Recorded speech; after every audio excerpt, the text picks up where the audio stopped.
Hello everyone, I am Rohita. I am here to give a presentation on flip-flops. So basically flip-flop is a 1-bit storage unit which is used to store 1 bit of data. So let us understand about SR flip-flop here. The SR flip-flop, there will be two inputs given, that is S and R. S stands for set and R stands for reset. Set basically indicates set of flip-flop, which means output is 1, and reset indicates resetting the flip-flop, which means output 0. Here a clock pulse is applied to operate this flip-flop, hence it is called as clocked flip-flop. So this is a circuit diagram of SR flip-flop where 4 NAND gates are used. So initially the inputs S and R are given with a clock pulse.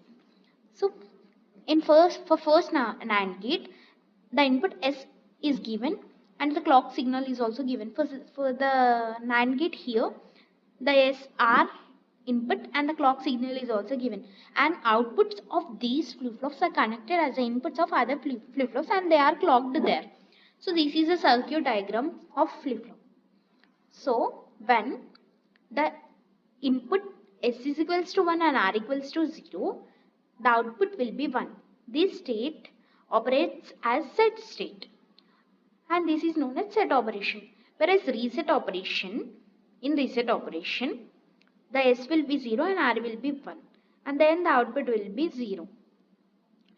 And when S is equals to and R equals to 0, there will be no change. That's why it is the output will depends on previous state.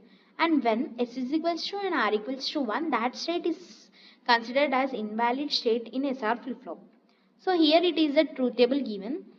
So when the clock signal is given as 0, irrespective of any input, there will be no change in the output. When the clock signal are provided as 1, in the first state when two inputs are 0, the output will be no change. And when S is equals to 0 and R equals to 1, the output will be 0. When S is equals to 1 and R equals to 0, the output will be 1. And when both inputs are 1, that state is considered as invalid in SR flip-flop. So here it is a block diagram of SR flip-flop where two inputs are provided with a clock signal and the outputs are Q and QR. Here it is a truth table mentioned and characteristic table. So here the inputs will be S, R along with the present state. So that's why 8 possible combinations are given for the characteristic table.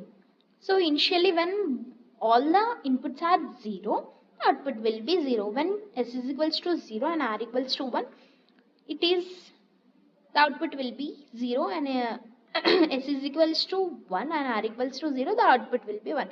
When both are 1, that it's considered as invalid state, and the characteristic table as follows. Excitation table.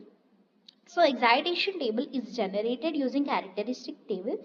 So excitation table is used for converting one type of flip-flops to another type. Thank you.